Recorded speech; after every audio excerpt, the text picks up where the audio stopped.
is what ADHD sounds like. And this is what also ADHD sounds like.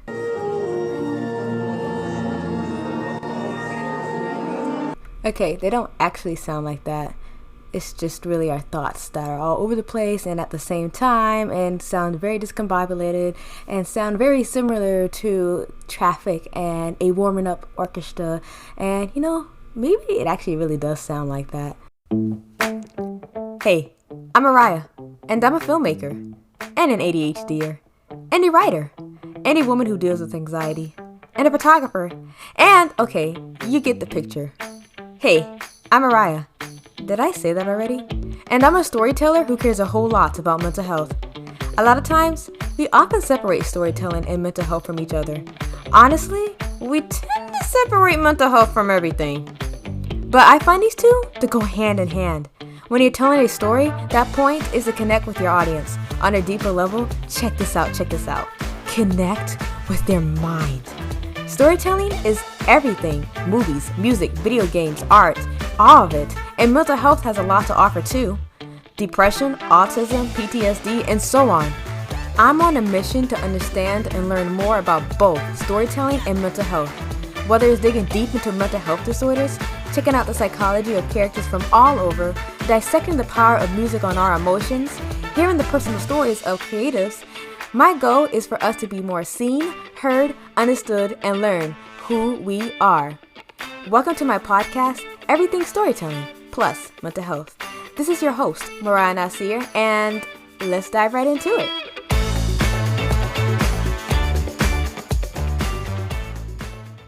What up, everyone? Yay! I am so excited because today is the first episode of my podcast, and I'm really just so excited and happy and just like, I'm so happy I finally have it done. Y'all, I can't tell you how many times I listened to my voice and then decided to, you know what, I'm going to change that, add in stuff, delete stuff, but you know what, I have it up.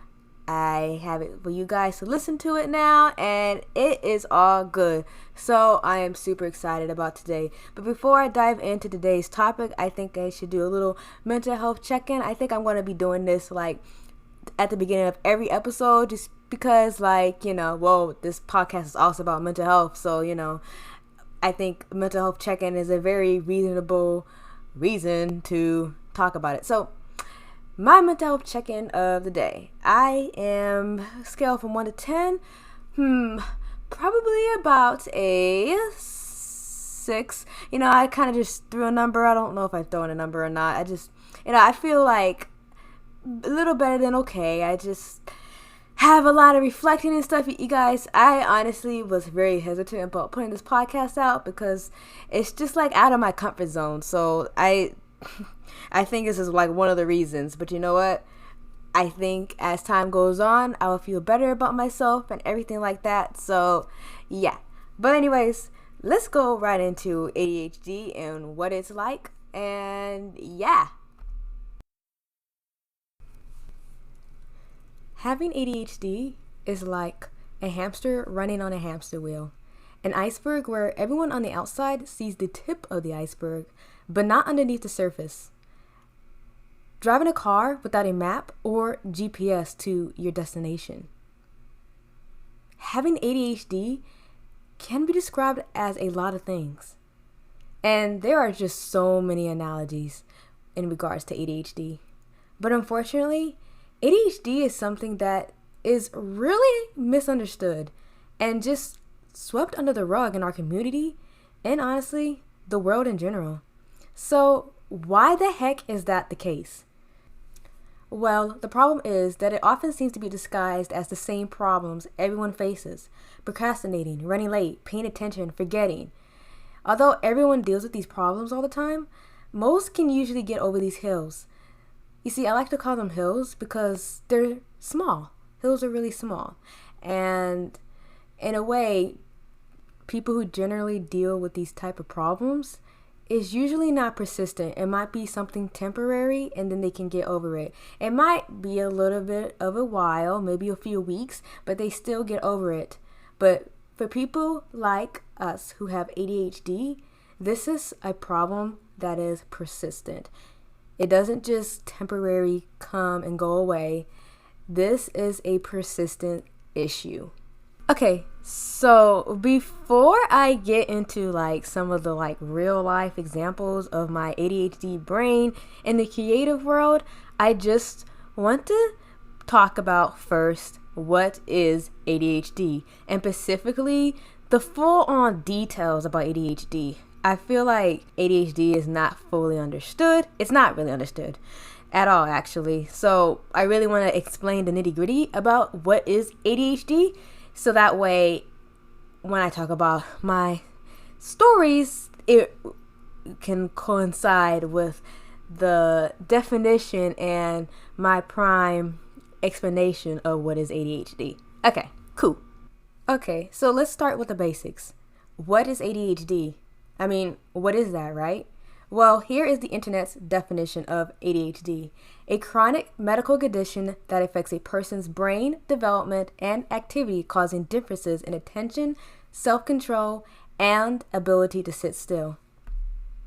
I honestly hate that definition because it really doesn't paint the bigger picture of ADHD.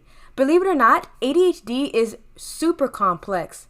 There is just way too much to talk about in just this one episode, but the way I see ADHD is this. In my terms, it is one of the many highly misunderstood mental health conditions that causes individuals like myself to have a hard time not only regulating their attention, but also making decisions, emotions, organization, planning, and motivation, which are essential to living life, period. There are 3 presentations in regards to ADHD. There is hyperactive, inattentive, and combined. Now, hyperactive is the impulsive side of ADHD. It's generally what most people think of when they think of ADHD. High energy, impulsiveness, being very disruptive. Those are generally the types of visuals people think of when they hear the word ADHD. So let me tell you what hyperactive and impulsiveness of ADHD really is. Those with hyperactive and impulsive ADHD are often restless and impatient and may talk a lot, interrupt, blurt out, or struggle to control their emotions. So this is generally interesting because hyperactivity can look different in a child and in an adult. So say in a child, hyperactivity can look more like fidgeting, right? Well, generally these symptoms of ADHD evolve over time. So instead of now the adult fidgeting, it now comes into more of overthinking, ruminating thoughts inside their head instead of the outward appearance of fidgeting. Those who are generally have impulsive ADHD or combined usually have a hard time waiting their turn when they're talking and just immediately have to say what they have to say. Now, inattentive ADHD is basically the hyperactivity, but inside the head. So instead of showing more the outward appearances of emotional outbursts and disrupting somebody's conversation, this is more where we have the ruminating thoughts, the overthinking. Those with this ADHD generally may lose track of things and may have a hard time following directions or have a hard time processing new information. And combined, well, it's pretty self-explanatory, but it's basically both inattentiveness and hyperactive.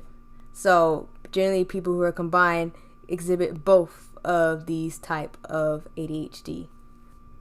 Okay, so I gave you more of the actual definition of ADHD. So let me give you my analogy of ADHD. ADHD is a very, very busy, crowded, yet very understaffed airport. You see, I like to see it like this. All of our brains are basically airports. And people who are non-ADHD, we like to refer to those to neurotypicals, generally have airports that may be busy from time to time, but are usually pretty staffed. They might have a understaffing then and there, but generally speaking, they are very staffed. Those of us with ADHD, also called neurodivergents, we tend to be very busy and crowded and always understaffed. This is why it is very hard for us to do a lot of pretty much things that would be called simple tasks for us ADHDers. Now, going back to science, but there is this thing called executive function, and everybody who has a brain has executive function. See, the executive function is similar to the central tower of an airport.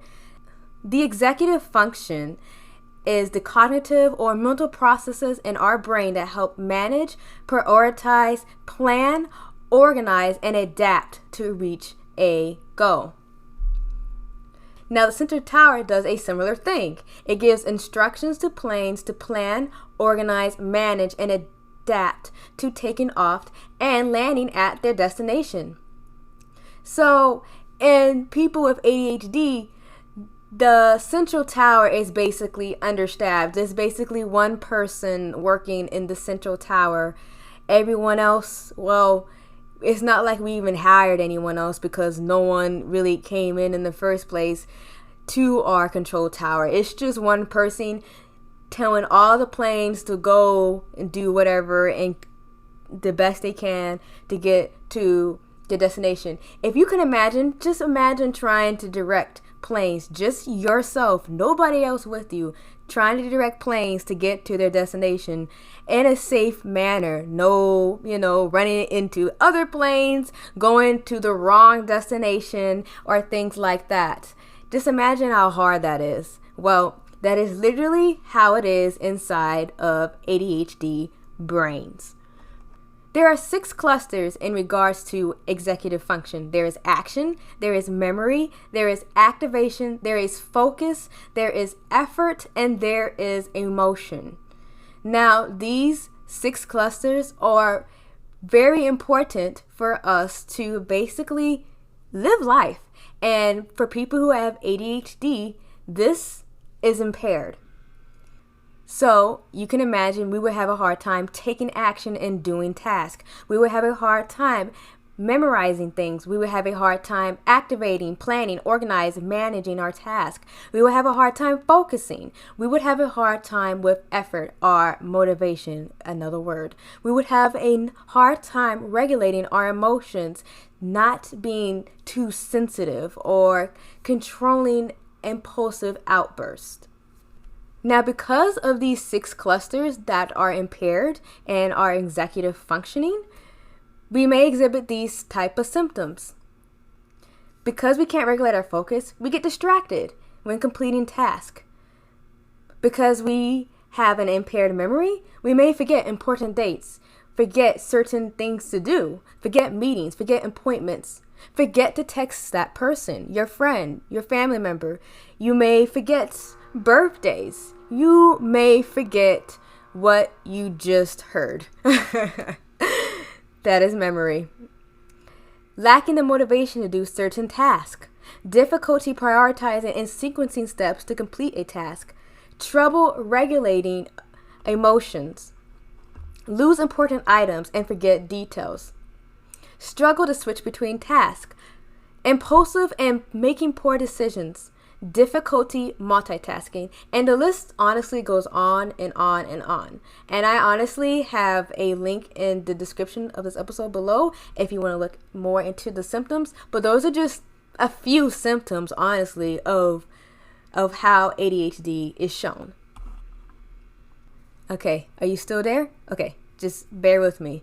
So, genetically speaking, if you have ADHD, it is more highly likely that somebody passed it on to you.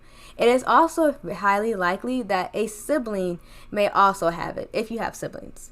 Now, of course, if you have ADHD, it doesn't mean, oh, your parent definitely has it, or vice versa, or your sibling has it. It just means there is a higher chance that you caught it from somebody else. There's also a biological component in ADHD, the prefrontal cortex.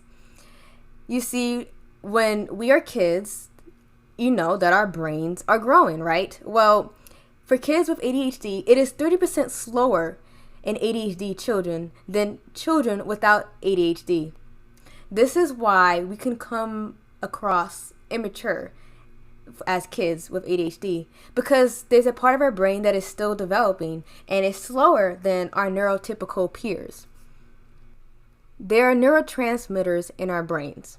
There's dopamine, the feel-good, satisfaction, motivation neurotransmitter. There is serotonin, emotions, impulses, mood, and then there is norepinephrine.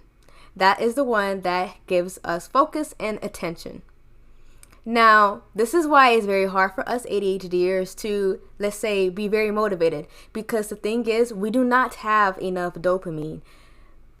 And when there is dopamine available, our receptors take it so fast, and this is why it's very hard to stay motivated and give that effort, because we do not have enough dopamine, period. And ADHD, actually, there's a 60 to 80% of adults with ADHD that have at least another psychological condition, and that is anxiety, depression, PTSD. See, there's this thing where there's a lot of overlap between ADHD and so many other psychological conditions. A lot of times people would get wrongly diagnosed for anxiety when it's the pre-line cause is ADHD. Believe it or not, but those of us with ADHD can cause anxiety. It's not anxiety just coming out of nowhere all the time. It can be caused literally by ADHD. Same thing can go with depression and many other psychological conditions. There are also neurodevelopment conditions that can coincide with ADHD, autism, other learning disabilities such as dysgraphia and dyslexia. Generally speaking, people who have ADHD don't just struggle with ADHD, but they generally struggle with more than one psychological or neurodevelopment condition. And then the last thing that affects ADHD is what's going on around us. Socioeconomics, culture, ethnicity, religion, life events like dealing with loss, and communities. The last explanation I want to give you guys about ADHD is this thing called divergent thinking. Now, what is that? It is cognitive processes that create so many creative ideas by exploring many possible solutions or bouncing from one thought to the next. Now, this is why so many of us ADHDers are super creative. This is why we often have something else to add, and it's really easy for us to think of the next possible thing and the next possible thing and the next possible thing. But it also can cause us to have ruminating thoughts and keep thinking of the same thought over and over and over again. Which is why ADHD, or it's another good explanation of how ADHD can cause anxiety, because we have those ruminating thoughts in our head. Divergent thinking and creativity is probably like BFFs, because again, that is where all the ideas come in. And generally speaking, in regards to divergent thinking, there is this thing called DMN, default mode network. It is active listening, but not really actually listening to whoever is talking to us, because instead we are deep in our thoughts. And when we are deep in our thoughts, we have all this stuff going on. And yes, I don't mean just one thought coming back to back. I'm talking about thoughts happening at the same freaking time. And it's constant. It's just like, what should I do? What should I do? This is why we have a hard time picking the right decision and execute an idea to reach our goals. And this is called decision paralysis. It's very common among ADHD. Hey, so a quick interruption here, but I thought I would give a great example of how my ADHD brain works today. And today was probably just the prime example. The day I recorded this episode is probably the prime example of how my ADHD brain works, okay? So today, I was at my first gaming convention. Woohoo! And it was lit, guys. Like, I can't tell you that when I walked in there, I feel like my eyes just opened wide. There were so many things, plush toys, posters, a lot of people who were dressed up, a lot of arcade games. And this was like based off of like retro games based off the 90s and 2000s. So there were so many old gaming consoles. Like I believe the first Nintendo game, the N64, was there. And if that's not the first Nintendo game console, please let me know. Especially if there are any gamers listening to this, please let me know, because I don't always have my facts right, okay? So it was just really lit, guys. Anyways, I'm getting a little sidetracked. The real reason why I wanted to tell you about this little interruption that I have for you is that I met one of the special guests there. So most conventions have like special guests, and usually the special guests are like voice actors or creators. So one of the special guests at this convention was a voice actor, and his name was Jason Griffith, and he voice acted Sonic and Shadow back in the 2000s. And I saw this like a while back online, and I was just like, oh, I need to go to this place. I mean, he was probably the prime reason why I went to this convention, to be honest. And yeah, I actually wanted to experience this as well, because this was my first time. That was really amazing. Like, guys, I had to hold back on buying so many things. But he was the prime reason why I went there. And so I went to the line. And first of all, there was some other voice actress too that I wanted to meet that was next to him. And she was just going out for lunch as I was thinking about meeting her after I met him. And I felt awkward because I think I was staring at her. Pretty sure I was staring at her, and I'm pretty aware that if I catch myself staring, I just like, Mariah, don't stare, rude. But I am 110% sure I stared at her, and I don't think I was the only one. But she kind of walked toward my direction, kind of walking around our line, because she was going out for lunch, and she had like a tiny bit of an annoyed expression, a little bit, and probably I felt like a lot of people were staring at her. So I would probably be annoyed too if a lot of people were staring at her, including, you know, me that was staring at her. But anyways, as I was in this line, I saw the prices for like the autographs and the photo and things like that with Jason, and I was trying to squint my eyes because it was on a table far away. The prices were kind of small. I mean, I could see it, like, but you know, I'm not like that great farsighted. And I have my freaking contacts in, and I'm just like, okay, I can't read that one number. I think it was handwritten too. So that was another problem. But I was trying to read all the prices, okay? And then his assistant or agent, I'm not quite sure who he was, but he was walking down the line asking people what they want to do. Meanwhile, I have all these thoughts in my head. One thought was saying, we should get the photo. Other thought was saying, no, get the autograph. Other thought was saying, get both. This is a once-in-a-lifetime opportunity. Point taken is, I was going to do something. I had no idea what I was going to do. So I was in my deep thoughts. Then I got sidetracked, and I was thinking about, okay, how awkward is this going to be when I finally meet Jason? I'm coming up to him less than 5 minutes. How awkward is this going to be? And then, oh my gosh, did I really just stare at that voice actress? And then the guy comes up saying, so what can I do for you today? Caught me completely off guard. I was in my thoughts.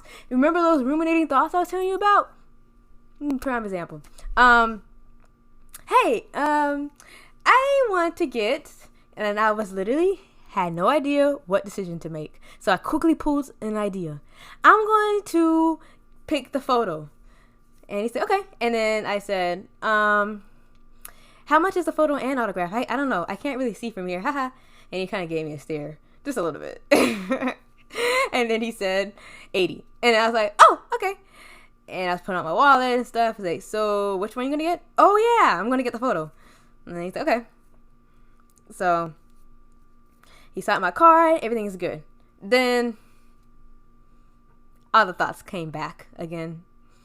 So the first thought is just like, Mariah. Why did you get the photo? You should have gotten the autograph. The other one's just like, no, you should have gotten both, not just the autograph, not just the photo. You should have gotten both. The other one's like, it's just the photo. I think things are fine. The other one is just like, okay, Mariah, stop being nervous. It's okay. Don't be awkward. Take deep breaths. What am I going to say to him? I have no idea what I'm going to say to him. I hope he initiates the conversation. I wonder how long we're going to talk. The line is really long. Wow. I don't want to hold anyone up. Oh man, I hope my braid bun is not messed up. Oh man, I really should have gotten the photo and autograph. The photo's okay. What is the photo gonna do? What Dang, should I it's do really in the photo? hot in here. I'm at the front of the line and he's like right there. I'm like, oh. All my thoughts literally stop when I see him. The only thoughts, all the thoughts just come together and say this one word: Jason, Jason, Jason, Jason, Jason. Okay. Then my next thoughts were, don't be awkward. Don't be awkward. Don't be awkward. Don't be awkward. So he sees me. He says, hey. I say, hey. Don't be awkward, Mariah. Then he asks me, what's my name? And like, oh, my name's Mariah. And then he says, oh, Mariah. Like, yeah. And then we just both smile and then we kind of stare at each other for a moment. And I am pretty sure that stare was 5 seconds. And then my thought was like, Mariah, you just failed the awkward test. You just failed the awkward test. And I'm just like, quickly say, I just came here for a photo. Oh, a photo. I just have usually so-and-so do it. The so-and-so was the assistant agent. Dude that was already at the back of the line asking people or talking or whatever he was doing. And then Jason was like, hold on a minute. Then he walks over to him, grabs him. I gave his assistant or whoever he was my phone to take the photo. I had to pull out the camera app, by the way, even though I put it out beforehand so I wouldn't cause like a problem. But then like I still had to pull my camera app because my phone turned off or whatever. Pull out the camera app, give it to him.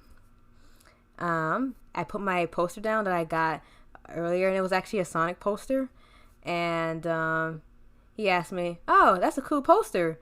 And then he's like, oh, yeah, thank you. And he's just like, where'd you get it from? And, you know, there's a million, like, vendor shops in there, and it's confusing in there.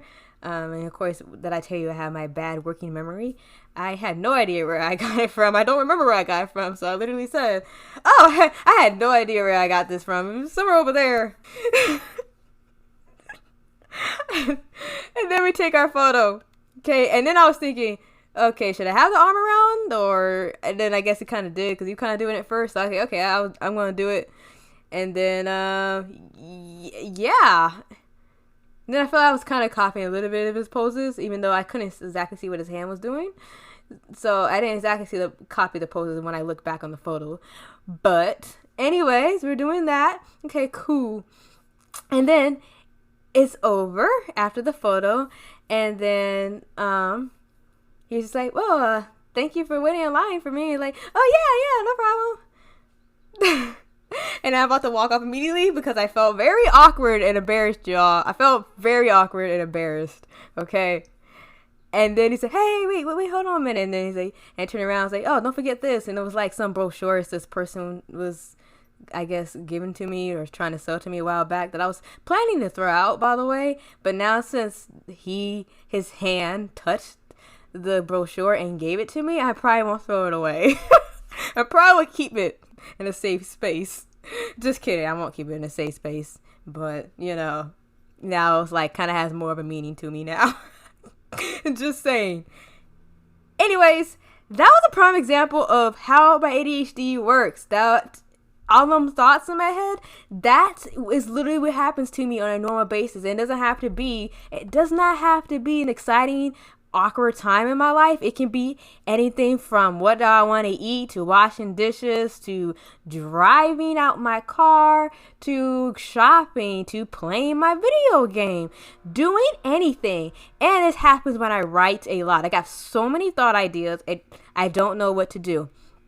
That was a prime example of my ADHD brain. Okay, sorry, interruption. That wasn't really quick, so I apologize for that. Okay, so now since you guys have a better understanding of what is ADHD, I think it's time for me to talk about the creative world of Mariah Nasir, who has ADHD. So remember how I talked about how ADHD causes us to have a lot of thoughts?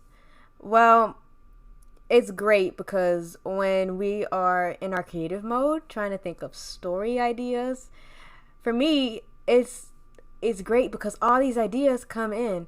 What's not so great is that there are so many ideas and thoughts coming to my head that it can be very overwhelming when I write. And that is just in general when writing scripts. It's honestly in general when I do a lot of things that require or that have my thoughts going and going. But when I write scripts, when I generally write a story, when I generally write anything, all these thoughts are coming and I'm trying to figure out which thought I should write. And some of them are so good, I'm just like, dang, I can't forget that. And I will literally kind of skip ahead and write that scene. Sometimes I might pause, write it as a note. Sometimes I'm just like, I'll remember it, I forget about it. And then that makes me mad because sometimes I'm just like, I had a great idea and I totally forgot about it. And I had this issue on and about when I was writing my first film that's out now called Finding the Pieces. I remember I was writing the script for that. And I do remember having all these thoughts and ideas coming. However, I feel like for some reason that one wasn't as difficult compared to other writing pieces.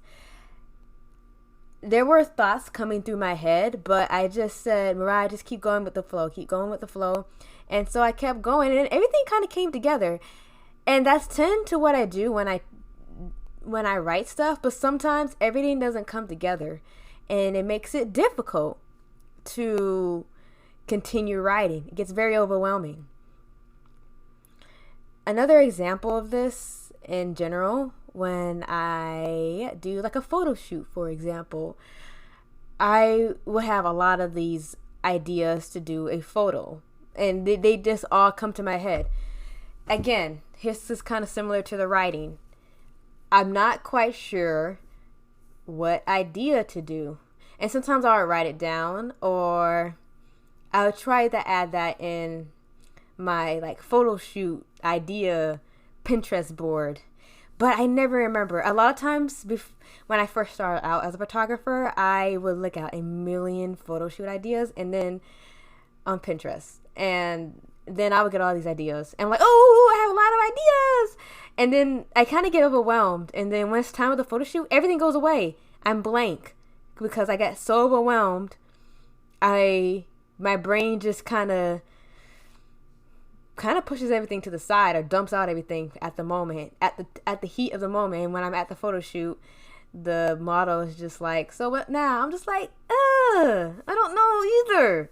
But I have all these ideas. I don't know what to do. Then another example is when I was running my social media business for like the first time.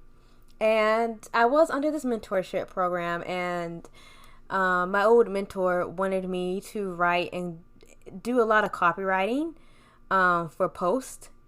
And this kind of ties into the writing again. But I remember, and it was, at first, it was okay, like, writing it. But after a while, things kept being repetitive. And when things are repetitive, things start to become boring. Now, remember how I talked about earlier, how we have a hard time regulating, well, being motivated. Well, because this was not as interesting to me. Now, for the long shot, my business, I am very interested in my business, but doing specific posts and doing things that are repetitive and didn't seem like they were really like kind of me. I was just kind of writing things to just kind of get it over with and just get them approved by my mentor. It wasn't working out that well. So it was really boring, uninteresting, really stressful. There was no dopamine involved in that. A lot of times when we do get things done, we tend to kind of just push through it and wait to the last minute. And that is usually what drives us to finish stuff. And a lot of times I was doing that. But after so many times, when you do that, there's this thing called burnout. And I faced that earlier this year. And after that, my brain said, enough. I just cannot do this. So I had to take a step back from that for a while. It went in a way that was really nice because it helped me kind of slow down and take a moment and realize what is going on and what I needed to fix and work on. And so that was great in a way where I was able to just take a pause. What was not so great was all my ruminating thoughts. Think I need to keep doing my business. I need to keep doing my business. But, taking that pause really helped me just slow down and just kind of think about how I should implement into how I should do things for my business. Criticism. In the creative world, when we make things, write things, draw things, paint things, there's criticism. I want to say criticism. Well, they are criticism, but there's also a thing called feedback. But sometimes, especially for us ADHDers, a lot of us deal with this thing called rejection sensitive dysphoria. And what that is basically when we are very scared or very anxious or feeling very low with self-esteem in regards to what other people will say about us. And that is a big thing when we make things, especially with our own hands. We're very sensitive. Another thing is, if you have ADHD and you've been called sensitive your whole life, you are not alone. It's actually normal, especially for us ADHDers, to be sensitive because, again, remember how I said we cannot regulate our emotions the same way as neurotypicals? Well, bingo, this is where the sensitivity part comes in. This is why we are so sensitive to so many things. So taking it back to like the scripts and the drawings that I did back in the day, I would get super sensitive. I remember in my film group, everyone was reading my script and I was pretty happy about it. I thought it was really amazing. And then everyone in my film club was just digging deep into it. I couldn't tell you, I was trying not to cry. Actually, there was another time, it wasn't a script, but there was another time when I had a photography project. Actually, no, it wasn't photography. It was a cinematography project for one of my classes. And the biggest thing in that class is we watch everyone's projects and we have to give feedback. In my words, in my own thoughts, criticism and feedback are the same thing. Well, back in the day it was. I don't think that anymore. But back then, I used to think criticism and feedback were the same thing. So in that class, I remember everyone was giving feedback, okay? Which I thought was criticism back then, to my project that I remember working hard on, and everyone pretty much dig that deep into the grave. They dig deep into that project, and now when I look back on it, I am so glad everyone said what they said. But at the time, I felt so upset, y'all. I went in my car and started crying because I thought how I took it was, this is terrible, and I am a bad videographer, cinematographer. And this tends to happen with me with all the other things I create and get people give feedback on. I would think, oh man, maybe I'm not cut out to be a writer. Oh man, maybe I'm not cut out to be a photographer. This is literally the problems in the creative world that I had to deal with, okay? Okay, so the last thing I really want to talk about is my film. Now, I talked about my film a little bit earlier, but I want to dig in just a little bit deeper. I had a film a few years ago called Find the Pieces, and I had funding for my film, and I had a mentor that helped me out to get the funding for this film. And I remember I had to do a task. It got repetitive and it got complicated, to be honest, because I had to deal with receipts, and then the funding group people didn't accept that. They needed to see like bank statements, or I might be reversing this. I can't remember which one they needed first. But but it got it complicated, and I originally didn't even, it wasn't even under my card, it was actually under my producer's card at this time, so I had to wait for her to send it to me. It was just complicated. And I remember that year too, because right when I was trying to get the funding or reimbursed for a lot of things that we spent for our film, a lot of things were happening. I was doing a lot of projects for college, by the way, because I was in college, by the way, when I made this film. And then also at the end of that year, my brother passed away. So, you know, because again, well, in general, losing somebody is horrific. So no one in general can really have normal emotions to begin with. So on top of that, having ADHD, where again, us ADHDers cannot regulate emotions, you know dang well it was just hard. So I remember, wow, I had this task that I had to do. And that year, after everything I just said, you know, 1, I forgot about it. 2, I did remember. When I did remember, I didn't feel motivated to do it. And remember how I said motivation is caused by lack of dopamine? There was just something stopping me. There was an invisible wall that I couldn't get past. Yes, I know what to do, but it required so many steps of what I had to do to go send that. There were too many steps, and it got complicated. And because of those 2 things, really, it went on for months without me doing this task. Now I graduated months and months later. I honestly haven't even like messaged him or talked to him that much in general, because honestly I didn't really know what to say too much other than funding stuff.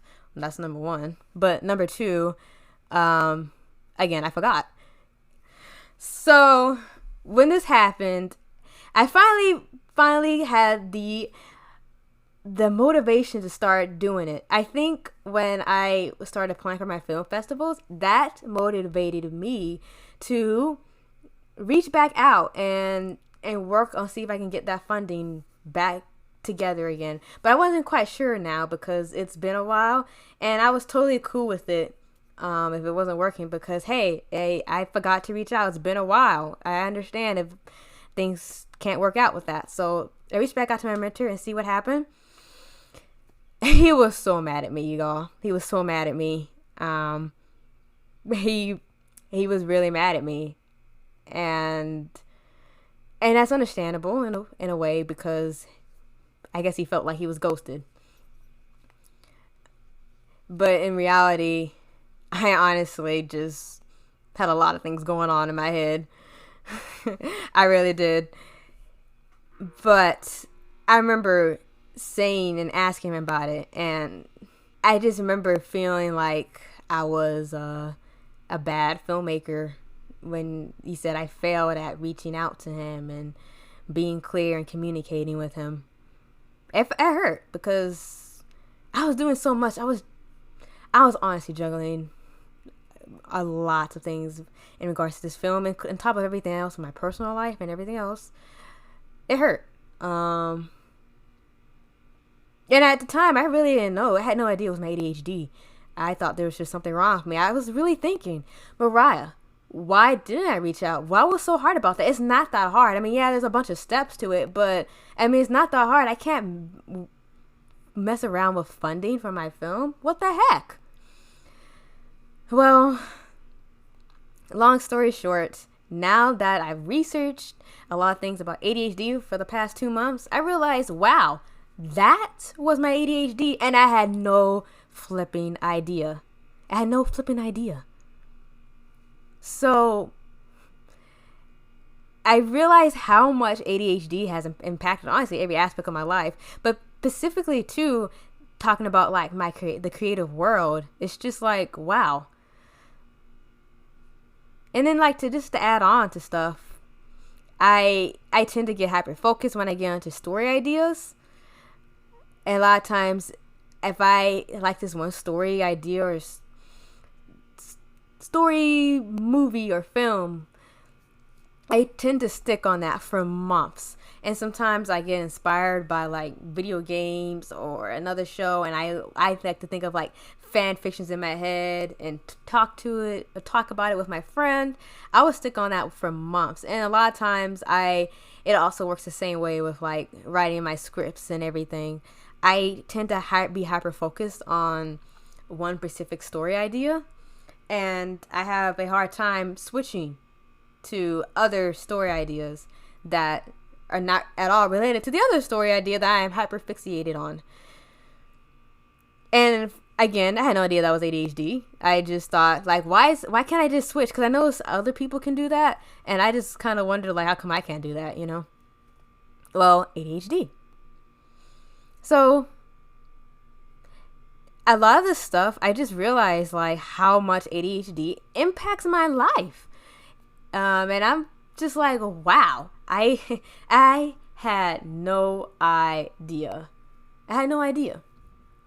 But now since I have learned so much about ADHD, and when I learned so much about ADHD, I basically learned a lot about myself. And to be honest, I'm just like, wow. So just learning about everything about ADHD, I realized how much I learned about myself and what I'm like as a person. Now, I feel like I've talked a lot about the negatives of ADHD, and I'm just saying right now, this is not a curse. Me having ADHD, us having ADHD, it is not a curse, okay? We're just different. It's the reason why it's called neurodivergence. It's the reason why we are called neurodivergents. So, because we are different, we just have to do things differently in order to do or accomplish the same things, just like our neurotypical peers. Going back to our control towers may be understaffed, but we can do things to bring in volunteers in our towers so we can get things done. Effort. Do something fun right before. That will boost your dopamine a lot. And reward yourself right after you do something. You know, give yourself a pat on the back. Just look at what you've done. Appreciate what you have done. Or go get yourself some ice cream. I mean, you did it and you deserve that. Memory. Use reminders on your phone to remind yourself to text back that one person. Or a whiteboard on your fridge to remind you to pick up some paper towels because, hey, you're running out. Focus. There's this thing called mindfulness where you slow down and pay attention in the moment. And believe me, I have done this a lot and it has helped so much. And just to add in medication and exercise and sleep and food, which would generally help you in all of your symptoms, but especially with focus and attention because, hey, you need nutrition and a good night's sleep to get your brain going and focus on the right stuff, right? For activation, minimize your task. Break them down further. Ask for assistance like a friend, therapist, life coach. You know, I use this app called Finch, and it's like a little Tamagotchi type game where I take care of this little bird, and in order for me to take care of that little bird, I have to pretty much take care of myself. So I pretty much tap on the tasks that I completed, and when I complete them, the little bird gets taken care of. And I honestly don't want the little bird to get sick or anything, even though I'm pretty sure that doesn't happen in the game. But it has motivated me, and it helps me get the things done. Emotions and actions. Journal when and how you're feeling and how you behave. Doing this can give you a better understanding of them to help you become more aware of them. Mindfulness is really helpful for this. And actually, again, mindfulness is just honestly helpful for anything related to ADHD. To be honest, I'm still navigating these tips and practices as I'm very new to truly understanding ADHD. And I know all these things won't work for me because, hey, I'm human and I have ADHD. And I'm pretty sure many of you who are listening and have ADHD can probably feel the same. And there's not just one solution that will magically just make your ADHD go away. No, not just meds, not just exercise. It's a combination of a lot of tools that we have to use in order to use tools in a world that wasn't made for us. But the important thing is, everyone is different, and there are many ways to reach our flight destinations than just the ones I mentioned. You just need to figure out what's best for you. ADHD is not and should not be something that's swept under the rug. There are more cases for people with ADHD getting into car accidents, having divorces, being fired, falling into addiction than neurotypical peers. Honestly, ADHD explains a lot about my life. It explains a lot about my childhood and who I am today. It explains a lot about my past failures and successes. It explains a lot about who I am as a person and explains a lot about my individuality. Honestly, as I was researching ADHD, a feeling of hurt came up. Why didn't no one tell me about this? And why am I the only one that is figuring this out?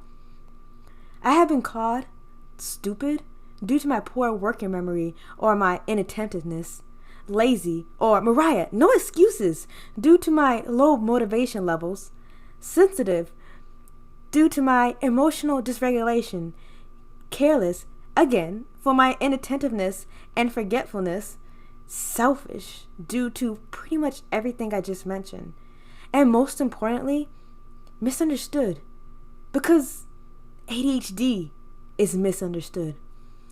And these were identities that I thought about myself for the longest and thought maybe there was just something wrong with me.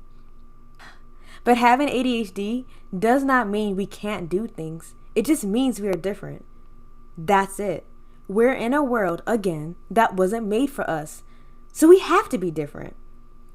I didn't really see that for the longest because I kept comparing myself. I literally kept comparing myself to my neurotypical peers, thinking I was broken. But I joined this Facebook group for ADHD for Black women. And for the first time ever, I have never, ever felt more seen, more heard, and more understood than I have ever been in my life. Community helps. I looked into what my strengths were the other day, and these are strengths because of my ADHD. My curiosity, because of my divergent thinking, I always have questions popping up in my head. And it is one of the reasons how I got this podcast started, because I have so many questions about storytelling and mental health, and it is my passion. Creativity, thinking outside the box, creating my first film, again, all because of my divergent thinking, because I'm able to have all these thoughts in my head and able to pull in these ideas to create something unique to the world. Empathetic, kindness, love, being very sensitive to what other people are feeling. And I honestly used to think that was a weakness because I'm just too sensitive. But the thing is, because of my sensitivity, I am able to be empathetic towards others. And that's awesome. There are many successful people with ADHD. Athletes like Michael Phelps, Simone Biles, actors like Ryan Gosling, Emma Watson, directors like Greta Gerwig, musicians like Justin Timberlake. And it's even strongly theorized that our freaking Einstein had it. But that's a theory. But that would be pretty rad. I don't see my ADHD as a weakness, but as a strength. Yeah, there are things that can be they can be really impairing in ADHD. But when we learn how to work with our brains, understand our brains, it can be our greatest strength. Hey, I'm Mariah, and I'm a writer and filmmaker and photographer and social media manager and a friend and a daughter and a entrepreneur and a sister and an aunt and an ADHDer. And I'm a storyteller that cares a whole lot about mental health. Check out where I got all my info from. All the references are listed in the description below. And if you suspect you have ADHD and never been diagnosed, or you want to get diagnosed now, then check out the links below because I have that on my description as well. I also want to give a big shout out to Jessica McCabe. I apologize if I have any way pronounced your name wrong. Yeah, I know you have no idea that I exist, but I just want to let you know that your videos and your book made a fellow brain here feel heard, supported, and motivated to learn about ADHD and make this podcast.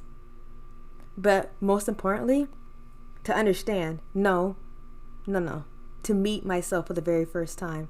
And for that, I want to say thank you.